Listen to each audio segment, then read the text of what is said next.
नमस्कार, मैं हूं पवन त्यागी।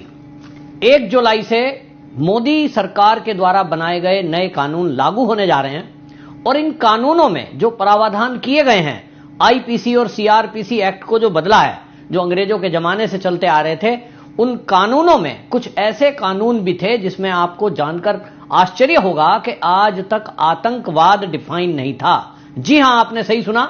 देश की आजादी के बाद से इस देश में लगातार आतंकवाद होता रहा है और ऐसे समय में जब पाकिस्तान लगातार आतंकवादी घटनाएं कश्मीर में करता रहा, ऐसे में हमारे सीआरपीसी और आईपीसी एक्ट में आतंकवाद को डिफाइन नहीं किया गया था ठीक से। और इसी के कारण से आपने देखा कि देश विरोधी एक्टिविटी में जो लोग शामिल रहते थे, जो आतंकवादियों के मददगार थे, वो कानून में ये प्रावधान ना होने की वजह से छूट जाते थे।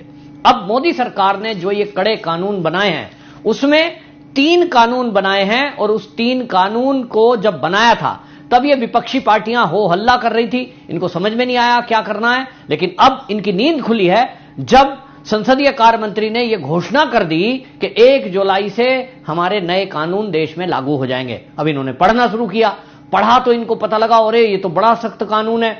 ईडी का कानून पहले से ही धन शोधन कानून सख्त बनाया गया, जिसके कारण जो भ्रष्टाचारी नेता हैं वो जेल की सलाखों के पीछे जा रहे हैं। अब इनको लगा कि ये आईपीसी और सीआरपीसी एक्ट बदल जाएगा, 3 नए कानून आ जाएंगे जिसमें आतंकवाद को नई डेफिनेशन दी गई है, जिसमें साक्ष्य को यानी एविडेंस, इसमें इलेक्ट्रॉनिक एविडेंस के लिए भी उसमें कानून बनाया गया है, जिसमें लव जिहाद जैसी घटना जो देश में होती हैं, अपनी पहचान छुपा करके और कोई विवाह कर लेता है, यौन संबंध किसी स्त्री से बना लेता है, इस पर कोई कानून नहीं था। धोखेबाजी की धाराएं लगती थी, 420 की धारा लगती थी, व्यक्ति एक आध 15 दिन महीने में छूट जाता था।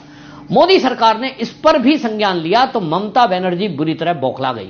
ममता बनर्जी को लगा कि जितने अपराध पश्चिम बंगाल में हो रहे हैं, उनकी टीएमसी पार्टी के नेता उसमें इन्वॉल्व हो रहे हैं। जैसा संदेश खाली की घटना हुई, उसके बाद आपने देखा कि शाहजहां शेख जैसे लोग किस तरह का कुकृत्य कर रहे थे, और इसीलिए अब इनको समझ में आया कि ये तो बड़े सख्त कानून है। तो ममता बनर्जी ने मोदी जी को पत्र लिखा है। उन्होंने पत्र में लिखा कि जब ये कानून को पास किया गया तो उस समय कई सारे सांसदों को सस्पेंड कर दिया गया था और इसलिए आनंद फानन में ये कानून पास हुए, हमें तो पता ही नहीं। लो जी, आप संसद में जब हल्ला कर रहे थे, जब कानूनों पर डिबेट हो रही थी, उस समय आप डिबेट का बहिष्कार कर रहे थे और आप अनुशासनहीनता करें, आपको संसद से सस्पेंड भी ना किया जाए, आप चाहते क्या हैं? लेकिन अब सस्पेंड हुए तो ये पत्र लिख रही है मोदी जी को कि ये कानून लागू ना हो। 146 सांसदों को, जिसमें 100 सांसद लोकसभा से और 46 राज्यसभा के सांसद सस्पेंड थे, तो ममता बनर्जी इनको लागू ना करने की गुहार लगा रही है मोदी जी से। अब इस पत्र का कोई असर होना नहीं है तो पी चिदम्बरम के पास वो गई हैं, क्योंकि वो एडवोकेट भी हैं, उनसे सलाह मशवरा करिए। इन लोगों ने अपनी एक कमेटी बना दी और अब जब कमेटी बनाई, सारे ये इंडिया गठबंधन के जो वकील हैं ये जुटे और इन्हें लगा कि ये तो भाई मामला बड़ा कठिन हो गया है। अब इनके जो फॉलोवर दुनिया भर में अपराध करते घूम रहे हैं, लव जिहाद की इतनी घटनाएं हुई, सोशल मीडिया पर आप देखें पोस्ट डाली जा रही है और सोशल मीडिया पर पोस्ट डालना, देश विरोधी पोस्ट डालना, किसी के बारे में कुछ भी कह देना, सामाजिक ऐसा विद्वेष फैला देना, दंगे भड़का देना, उस पर कोर्ट में केस जाता है। तो कोई कानून नहीं था, कानून नहीं था तो अपराधी छूट जाते हैं। अब इसमें ये जो प्रावधान किया है मोदी सरकार ने, अब इससे पूरी बौखलाहट इंडी गठबंधन में है। बहरहाल आपको बता दूं कि ये 3 कानून हैं। आईपीसी को भारतीय न्याय संहिता कहा जाएगा, जिसमें 511 धारा थी, जिसमें से अब क्या कर दिया है, 356 कर दिए और 175 धाराओं को बदला गया है। इसी तरह सीआरपीसी जो है उसको अब भारतीय नागरिक सुरक्षा संहिता कहा जाएगा, नया नाम दे दिया है, भारत का नाम जोड़ा है। इसी तरह एविडेंस एक्ट की जगह अब भारतीय साक्ष्य अधिनियम ये कानून में आ जाएगा। और जैसा मैंने आपको पहले भी वीडियो में बताया है कि आज तक अंग्रेजों के बनाए कानून चल रहे थे साक्ष्य के रूप में। जो सीसीटीवी फुटेज है या वीडियो है या फोटो मोबाइल पर खींची हुई है, उसको हमारे कानून के अनुसार साक्ष्य नहीं माना जाता था। अभी भी यदि कहीं मर्डर हो जाए, कोई दुर्घटना घटना हो जाए या पुलिस कोई एनकाउंटर करती है, तो आपने देखा होगा वो जो कैमरामैन आता है फोटो खींचने के लिए, वो अभी भी पेपर पर प्रिंट निकालता है उसका, जैसा आज के 50 साल पहले से चलता आ रहा था, और वही फाइलों में लगकर कोर्ट में पहुंचता है। यानी अगर पेन ड्राइव में आप कोई जज साहब को एविडेंस दे रहे हैं, उसको एविडेंस नहीं माना जा रहा है। अब इस नए प्रावधान को करने की आवश्यकता थी, क्योंकि आधुनिक जमाना है, यहां एआई का जमाना चल रहा है, 5G से 6G आने वाला है, 7G आने वाला है, और देश के कानून वही सड़े गले। आपको पता है, सुप्रीम कोर्ट के जाने माने मेरे मित्र हैं, वकील हैं, वो हमेशा, अश्वनी उपाध्याय, इस बात को उठाते रहे। कई सारी PIL उन्होंने सुप्रीम कोर्ट में डाली हैं।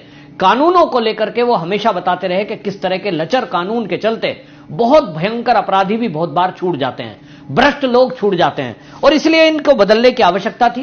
तो ममता बनर्जी पत्र लिख रही हैं, दूसरी तरफ इंडी गठबंधन के नेताओं से मुलाकात कर रही हैं, और अब इनको लग रहा है कि इस कानून को लागू होने से कैसे रोका जाए। अब तो लागू होंगे, क्योंकि दोनों सदनों से ये पास हो चुके हैं, लेकिन इनकी नींद अब खुली है, क्योंकि अब 1 तारीख आने वाली है। अब देखते हैं, इसको ये टूल किट बनाएंगी। लेकिन मैं आप सबको बताने वाला हूं कि इस कानून में है क्या। जैसे मैंने कहा, 3 कानून में बदलाव किया गया है, सारे 3 में 3 उनके नाम बदले गए हैं, IPC, CRPC, एविडेंस एक्ट, और उसमें भारतीय नाम दे दिया है। जैसा मैंने कहा, भारतीय न्याय संहिता IPC को कहा जाएगा, CRPC की जगह भारतीय नागरिक सुरक्षा संहिता, एविडेंस एक्ट की जगह भारतीय साक्ष्य अधिनियम। तो भाई, हमारा नाम, अंग्रेजों का नाम हम क्यों रखें? अब आपको मैं बताता हूं कि उसमें जयराम रमेश कांग्रेस के हैं, वो कह रहे हैं कि ये जो तीनों कानून हैं, इसको संसद की पुनर्गठित समिति जो है, पहले उसके द्वारा समीक्षा होनी चाहिए। जयराम रमेश जी, आप कहां सो रहे थे उस समय जब मोदी सरकार इस पर डिबेट कर रही थी?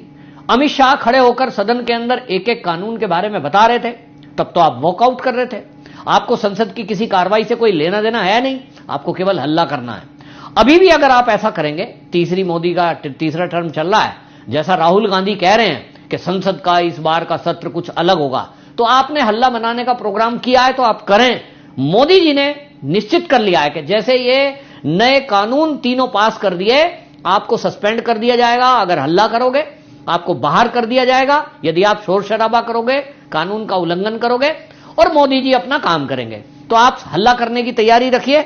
मोदी जी ने कई कड़े कानून पास करने की तैयारी कर रखी है। अब आपको बताता हूं, इसमें अभी तक, जैसा मैंने कहा, राजद्रोह को देशद्रोह, उसमें शब्द में बदला जा रहा है। मॉब लिंचिंग पर फांसी का प्रावधान इस नए कानून में है। मॉब लिंचिंग की बहुत सारी घटनाएं हुई, और आपको बता दूं, इंडी गठबंधन खास तौर पे बीजेपी शासित राज्य में यदि मॉब लिंचिंग हो जाए, उस पर बीजेपी को घेरता था। अब मोदी सरकार ने यह तय कर दिया कि यदि भीड़ किसी को घेर कर मारती है, तो उसमें मॉब लिंचिंग में जो भी लोग इन्वॉल्व होंगे उनको फांसी तक की सजा होगी। यौन हिंसा के मामले में यदि रेप होता है यानी किसी के साथ, तो उसमें महिला ही मजिस्ट्रेट बयान दर्ज करेगी, लड़की या महिला के, और पुलिस की अधिकारी भी महिला ही होगी। यह कंपलसरी कर दिया गया है। अभी तक नहीं था, कई बार जज पुरुष होते थे सुनवाई के दौरान, लेकिन अब यह प्रावधान कर दिया गया है। इसी तरह जैसा मैंने बताया, पहचान छुपाकर यौन संबंध बनाना, उसमें और गैंग रेप में 20 साल की सजा का प्रावधान या आजीवन कारावास, यह भी रखा गया है।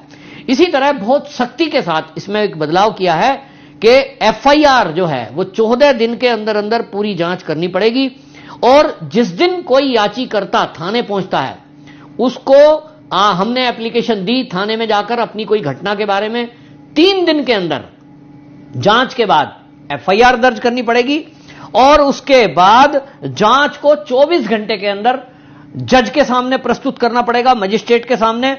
और न्यायाधीशों के लिए भी इस कानून में बदलाव किए गए हैं कि कोई भी जज, अभी आप देख रहे हैं बहुत सारे मामलों में जज क्या करते हैं, पूरी हियरिंग हो गई, पूरा प्रोसीडिंग हो गया कोर्ट में, और फिर कह देते हैं हमने फैसला सुरक्षित रख लिया है। वो फैसला सुरक्षित रखा ही रहता है। आपको लेटेस्ट अभी आप देखें, सुप्रीम कोर्ट में राहुल गांधी की मोदी कम्युनिटी वाली जो 2 साल की सजा हुई थी जिससे उनकी सदस्यता गई, सुप्रीम कोर्ट ने उस पर रोक लगाई, और उसके बाद क्या किया, वो फैसले को अभी सुरक्षित रखा है, आगे सुनवाई नहीं हुई, उसको रोक लगा दी। अब इसमें नए कानून के तहत 45 दिन तक मैक्सिमम कोई जज फैसले को रोककर सुरक्षित रख सकता है, इससे आगे नहीं। इसी तरह एक और सबसे खास बात जिसके कारण ममता बनर्जी और बाकी जो लोग हैं, अब इसको जानने के बाद राहुल गांधी हो, सोनिया गांधी हो, ये सब इनके तोते उड़ने वाले हैं, सिद्धेशी भाषा में कहें तो। और इसीलिए ममता बनर्जी ने मोदी जी को पत्र लिखा है। इसीलिए ममता बनर्जी दौड़ी दौड़ी चिदंबरम के पास आई है। इसीलिए इसमें जयराम रमेश बोल रहे हैं पूरा इंडी गठबंधन इसमें घबरा रहा है, पूरी तरह कांप रहा है।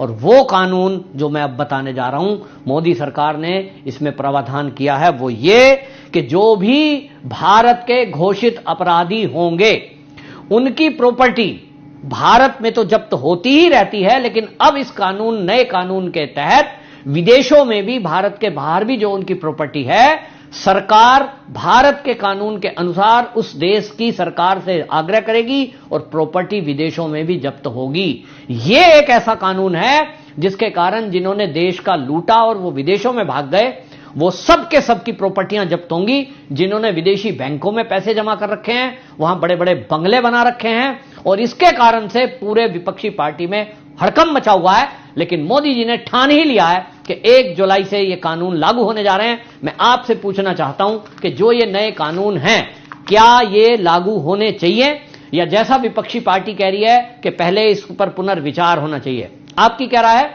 कमेंट बॉक्स में जरूर बताएं और इस वीडियो को शेयर भी करें। वंदे मातरम।